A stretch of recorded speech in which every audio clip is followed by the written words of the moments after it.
Welcome to the Bend Don't Break podcast. We are powered by The Source, Ben's locally owned media company and weekly newspaper. This podcast is our eddy in the rushing waters of local journalism. We are glad that you're taking some of your time to listen to us chat with the people who shape our local community. Support us through our member program at bensource.com. Thank you to our presenting sponsor, RE/MAX Key Properties, a family-owned full-service real estate brokerage specializing in residential, luxury, commercial, new construction, and ranch and land properties. Their new state-of-the-art facility at 42 Greenwood Avenue is a modern, collaborative space and the new home of the Bend Don't Break podcast recording studio. I'm Aaron Switzer, publisher of The Source and co-producer of this fine podcast with Megan Burton, who is unfortunately off screen and sitting far too far away from the microphone to participate. Today, we have Casey Andrews from COTA. She brings 15 years of experience working in public lands with roles spanning the National Park Foundation, National Park Service, and U.S. Forest Service. During her time with the Forest Service, she worked closely alongside Central Oregon Trail Alliance on trail planning, grant development, and getting projects from idea to dirt. Her background centers on building partnerships that actually work, as opposed to the other kind, coordinating across agencies, nonprofits, and volunteers to create and maintain trails that last and reflect the needs of the community. Casey is originally from Marquette, Michigan. She studied outdoor recreation, leadership, and management at North Michigan University before earning a graduate degree from Western Washington University. Outside of work, Casey spends as much time as possible on Central Oregon's trails with her family. For her, trails aren't just recreation, they're places where community, stewardship, and connection to the landscape come together. Casey, thank you for being here. Thank you for having me. So, before we dive into your work in the Forest Service and this other stuff, how did you get here from Marquette, Michigan? Were you originally from Michigan? Or was that a... I am. I'm originally from northern Michigan, Marquette, Michigan. I'm a Okay. Yooper, for those of you who are from that part of the country. A Yooper. Yeah. Are you familiar with that? Yeah. Yooper? I'm from the Lower Peninsula. Okay. She understands. I got two Yoopers. Yeah. I'm not a Yooper. You're not a Yooper. Technically a troll, but We got a we Yooper don't and a have to troll. highlight that. Yeah, we're getting into the real Okay. detail of Yeah. Michigan here. I'm from northern Michigan and spent most of my childhood there, running around in the woods and starting to build trails informally, which is where I learned a little bit. I started to learn a little bit about land management and land ownership. And Were you a recreator back in Upperville? Upperville, it's true. Yeah. Yeah, I have been from the start. They pretty much put you on a pair of cross-country skis as soon as you can crawl. So, Okay. yeah, I've been on various trails since I was tiny. And then I actually moved overseas for a while. Okay. I was in Sri Lanka and India with my family. And Building trails? I wish.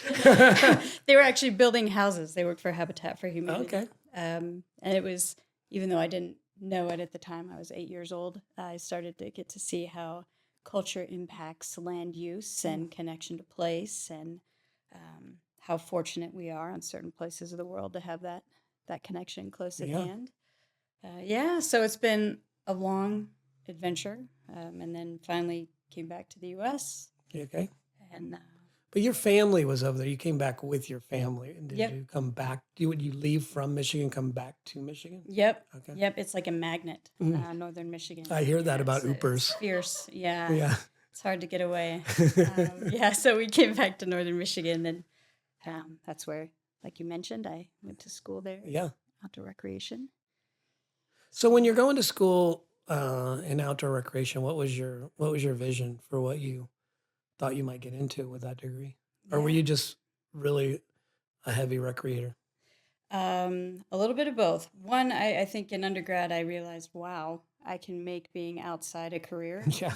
Why would anyone do Right. anything other than this? And then I learned about like finances and money and that kind of thing. And, Yeah. but I stayed hooked. For me, it's always been really interesting to see how people connect with place, the natural environment, how they recreate, and how that impacts people as stewards. And again, I'm using terminology I've figured out over a 30-year Yeah. career. But Yeah, I've always been really interested in that, and then connecting people to their public lands. And so, yeah. Yeah, I can remember when I was in high school, of course, they gave us all tests about what we were going to do for careers and what we should do. And every one of mine was outdoor rec, work outside, Oh, work in wow. the forest, plant tree, Yeah. all these things. And I just read and was like, oh, yeah, that's not happening. Pursued all these like in-office things. And gosh, do I look back and regret that boy, look at being such a poo-pooer of working outside, but then wanting to spend all his time outside. So Well, it's a balance. You either live to work or work to live, and there are benefits to both sides of that coin. So, yeah. yeah. So you graduate with the outdoor rec, and then you were off to where? I moved out to Washington, and I knew I wanted to go to grad school at Western Washington, but needed residency. So I Yeah. started working kayak guiding. I worked for Olympic National Park. Wow. I got some time as a climbing ranger, Beautiful. kayaking Yeah. ranger. It's been a lot of fun. So that's what got me out to the Pacific Northwest and engaged with the National Park Service. And then I moved into working with the National Forest Service. I worked in the Tetons and was a riding ranger for a while. And again, through all of this, I started seeing all these different types of trail systems, how they were formed, how they were managed, how they were not managed or Yeah. maintained, and developing this like great passion. I'm an absolute trail geek. I Yeah. could talk to you about the minutia of soils and soil moisture levels and for days, so much so that your listeners would just switch this podcast right on off, so I won't do that. I won't torture anyone out there. I know they're all. I mean, I'm so jealous of this path already that we're not even all the way to the end, and I'm like, oh yeah, just kayak guiding and the Olympics, and then over to the Tetons, Yeah. switch over to riding, start learning about those kind of trails. It's been That's beautiful. so fun. Yeah. It's been so fun. I will, again, for all of you out there thinking about this career, it's amazing. You'll be, what do they say, paid for in sunsets. It's a very nice way of There's putting it. something to be said for it. I Yeah. gotta say, like I'm definitely, if you were, making a great living doing accounting, we wouldn't be having this conversation.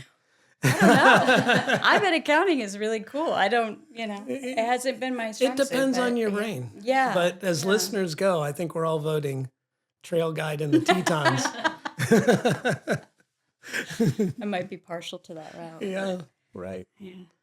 So, and so that was your kind of your entry into the Forest Service. Mm-hmm. And were you working?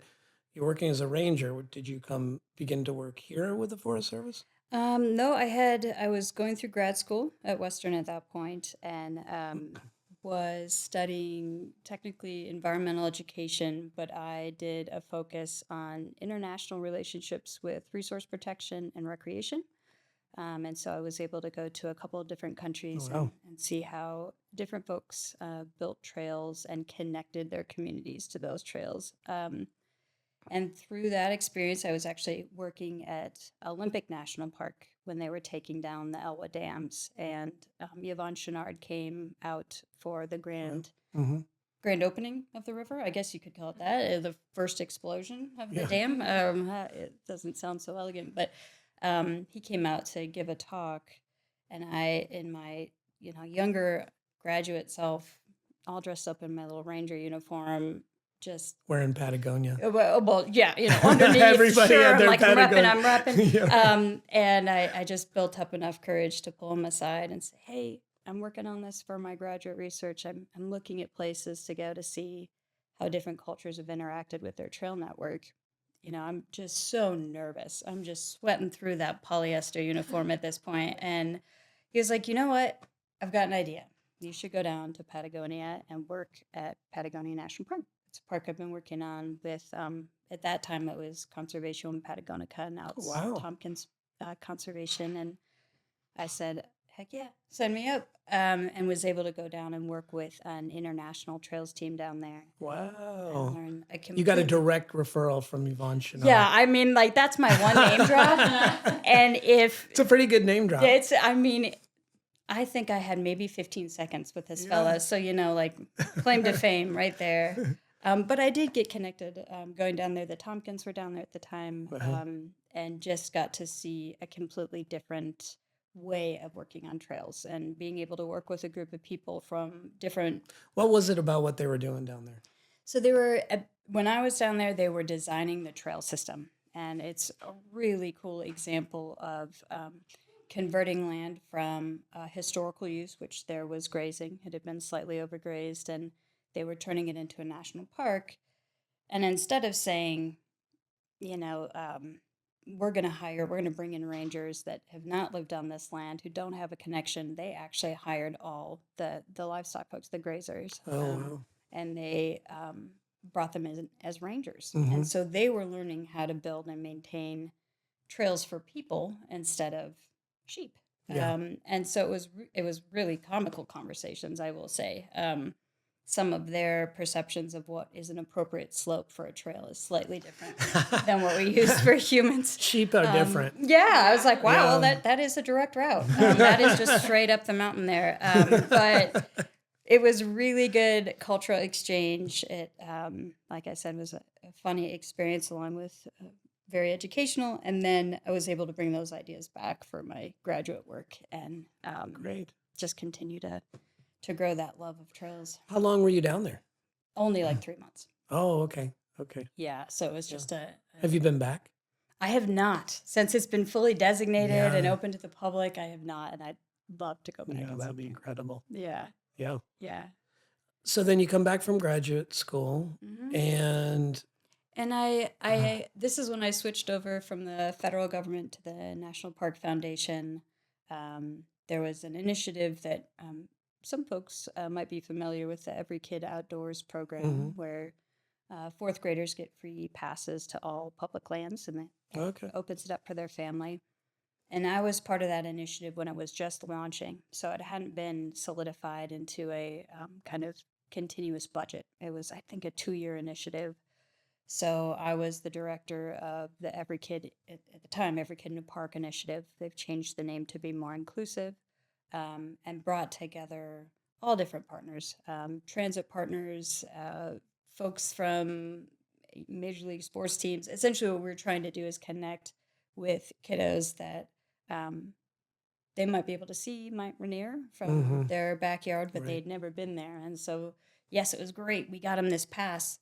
Okay, there's about 25 barriers between Yeah. them and getting to that mountain. So it was really enjoyable. I was able to go to DC and talk to some congressionals, and that got solidified into a permanent budget.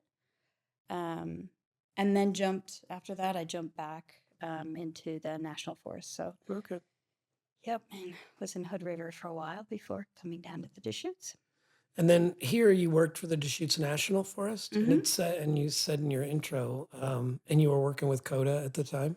Yeah, so it's been great. I've had a ton of overlap with COTA over the last couple of years. Central Oregon Trails Alliance. Did we spell that out in the? Oh, Because I'm good just catch. COTA. COTA. Yeah, Everybody out there is like, Yeah. what is this? Yep. So what actually drew me to the Deschutes was the Trails Partners in Deschutes National Forest. There are 32 Trails Partners, which is phenomenal. It is such a Yeah. testament of how involved Central Oregon is in stewarding and helping kind of shepherd the trail system here. I've never heard of that robust of a trails partnership program. There was always, I mean, I've been here for quite a while. There has always been this remarkable amount of collaboration between BLM, Forest Yeah. Service, COTA, kind of it's a cultural touchstone for the areas that, Mhm. yeah, we're going to work with these folks. And it was just how you work with them. Yeah. Of course, we do through laid out events, we do running races with on Forest Service and BLM, and they've been incredible to work with. It's as long as you're willing to work with them and you're not telling them the way, then there's usually a path forward that allows you to do a certain level of recreation. So it's been great. Absolutely. Yeah, it is a government process, and you have to have patience Yeah. and commitment to get through it. But once you do, it's Yeah. yeah, it's a good group of people. Yeah. So then you understood the relationship while you were working there, but then, I mean, you've only been in this is a new position for you Yep, with 6 weeks COTA, in. 6 weeks in. Mhm. So we're going to ask you a lot of historical things about the Let's go. organization. All the details I feel fully downloaded. Right. But why'd you make the leap? That's a great question. I think the trails partnerships drew me to the Deschutes National Forest, and they also drew me right on out of the Mhm. National Forest. It was time for me to make a switch. I think it's really important to have a balance working between public and private. But honestly, working alongside COTA for the last couple of years and seeing the amazing work they've been able to Mhm. do, it was just so encouraging. There have been some changes in the federal government workforce as of late. A little news flash for everyone out there. The Deschutes National Forest has one trails employee for over 1 million Right. acres. It's over 2,000 miles of trail. And so it's been really hard. And like a little pitch for them is if you ever get frustrated, why isn't this happening? Why isn't this? It is not that the heart isn't there. It's just that the budget and the staffing are not there right now. I think Um, anybody who's paying attention has seen they've been decimated. it's And been a little and rough. I mean, it'll be very interesting this summer because I think this is the time when rubber's going to meet the road on Mhm. usage, and I think people are going to be shocked. I mean, they're going to be shocked to learn that, when I can be political, you can't. You can, but I'll just sit here quietly. yeah, right. And yeah. But I really do think you're going to get an up close look at why we pay for government employees, and why you have stewards and trail, and why you limit trail usage. And I mean, you can already see it in spring with some of the trails that I've been on, where I mean, people are taking three-wheelers, Yeah. four-wheelers, quads out and into areas I've never seen them in before, and it's of course they are. So, well, we'll come back to CODA. I don't know if I got Yeah. too far afield, Well, but no, you're no. working with these folks. I mean, Yeah. you have one person now. Mm-hmm. Yeah, and that's, for me, seeing the amazing work CODA has been doing, another huge draw for me to Central Oregon were the people. Like the community Hmm. here is absolutely amazing. It's very different from other places I've worked in where maybe somebody will see something. It's like the TSA, if you see something, say something. Well, like people take it the next step here and they actually steward and they Yeah. say, hey, I see this going on. Can I help? Just last year, we had over 3,000 volunteers come out with CODA. Wow. That's 22,000 Yeah. hours of volunteer. And that, to me, is such an amazing testament of what this place has to offer. Yes, we have the amazing national forests and BLM and rivers and lakes and mountains, but the people are really what make Yeah. this an amazing draw. So for me, that's what drew me right out onto the government was this is an amazing group of people that are really committed. They're donating hundreds of hours Hmm. individually, um, and or financial support to the organization. And CODA has 600 miles of trails right now that it stewards, and it plans to grow. We just did our strategic plan, the 2030 plan, and we hope to add 50 miles of new trail of single track, Okay. and adopt 50 more miles of trail that is currently not being maintained or stewarded, um, and continue to grow the organization to meet the demand because it doesn't seem as though Central Oregon is slowing down in growth. Yeah. The trails alone, there was an economic study of the local economic impact of trails, and it's something around 86 million a year, to Bend area and Redmond and Sisters. So, Well, we feel like it's. I mean, I often wonder about the validity of some of these surveys, but it's core to the culture. mhm. It's if you ask somebody, why'd you move here? The first thing they're going to say is, well, I'm a mountain biker. Yep. And I so badly want to know, like, okay, you're a mountain biker. How often do you get out on that mountain bike? Yep. What's Yeah. the tread look like on that rear wheel? So but that is, it's great for CODA because Yeah. for sure the second thing that they ought to be doing after they say I'm a mountain biker, oh, and I'm a member of CODA. We would love that. Yeah, shameless pitch here is that we've got 2,000 members and we're hoping to grow to 5,000. We have about 1.3 million rides on just about every trail that we maintain. So, yeah, if you don't feel like picking up a tool and helping us out at a trail love event or volunteer event, we would love your engagement through membership. It means the world to us, and that is how we are funded. For a nonprofit. As we're sitting here talking and rapidly trying to connect some of these things, the lack of stewardship by the government in these natural areas where your trails are, by default, that's going to fall to you. A good bit of it, I'm sure, like if I'm seeing some trail abuse on a trail I know is maintained by COTA, I'm not calling the Forest Service. Yeah. And whether you want to take that call or not, I'm probably calling COTA to say, hey, I just saw these guys ripping on their dirt bikes down fills. Yeah. What are we to do? It's an interesting symbiotic relationship in that the Forest Service is the regulatory power. So they own the land and they set the regulations on that. They also have law enforcement, which COTA is happy to not have. I think the most extreme law enforcement you'll see from COTA is maybe a stern look if you're doing something, or a disapproving, like, really? That's not our role. We're here to develop, sustain. Shame can go a long way. Shame is a good tool of the volunteer. A tool of the volunteer. It's like somebody's cane, but Pulaski. So it is an interesting relationship. It is, the partners have really had to step up in recent years and help sustain these trails. And again, as use continues to grow, we have job security, I think, as far as our volunteer workers that have job security. I guess it's not a job, but there'll be endless work that we have. And we're really excited about that. I mean, we're at a point in the organization of growth since 2021, when COTA hired their first employee, which was the previous executive director, Emmy Andrews. No relation. I have to clarify that. I've had to clarify that a couple times. Same last name, but just a good friend. And but we've grown to 5 staff now, and from maybe 10,000 hours of volunteer work to 22,000.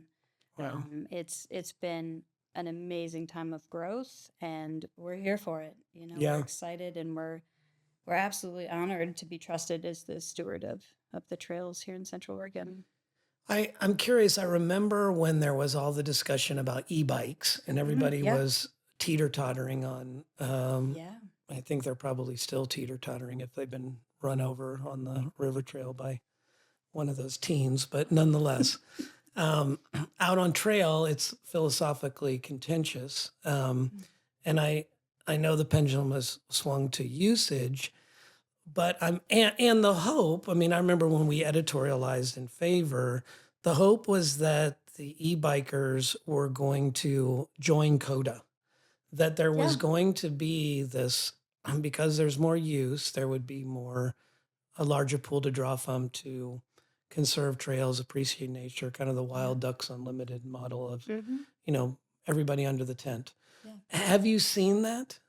Since you've started in your 6 weeks? Well, in my 6 weeks, my tenure with COTA, I've done extensive data research. No, we definitely are seeing a lot more engagement from the e-bike community. And as I mentioned, our role isn't to set the regulations, but to try and ensure that we keep Central Oregon, that spirit of Central Oregon alive, which is if you're out on a trail, wow, 9 times out of 10, you're going to have a great engagement with somebody. Everyone's just excited to be out there, really positive, and we want to see that continue. And that percentage stay high. Yeah. Say that, yeah. So we've actually... Because we've all also had the 1%er. Oh, the 1%er is potent. When you do come across them, it is an experience for sure. It usually sticks with you for a minute. But Yeah, we've been engaging a lot with doing a little bit of e-bike 101, sharing information about the new regulations coming out, sharing that it is class one only. Yeah. Maybe a few of you have encountered the high schooler on maybe a different class of e-bike, Yes. going slightly faster. I don't think But they know what a class is. I It's did. just e-bike. It said e-bikes were allowed, and so I'm here. Yes, I will say there's a little bit of self-management in that unless you, it is quite hard to take one of those higher classes of e-bike out on a Yeah. single track Mhm. and manage it with that amount of speed unless you are really, really good Yeah. at mountain biking. But yeah, we thus far haven't seen too much, I guess, conflict out Mhm. there. April 1 is going to be our like opening day Yeah. because that's when the wildlife restrictions lift off of the Phil's Trail area. But again, I think the reality of it is that e-bikes have been out there for a very long time. And the hardest thing sometimes to communicate to folks is sometimes it takes a form of development or plan to actually mitigate impact. And Mhm. so right now, e-bikes have been out there. That's the reality of it. And there just hasn't been any management around it. And now at least it's, hey, here's 161 miles of Right. trail that you can legally ride on. And here's the other portion of trail that is not designated as e-bike. So I do think there's going to be a little something out there for everyone. And yeah, we'll be out there. We have information on our website about all the trails that are now legal to have e-bikes, when it's legal to have them.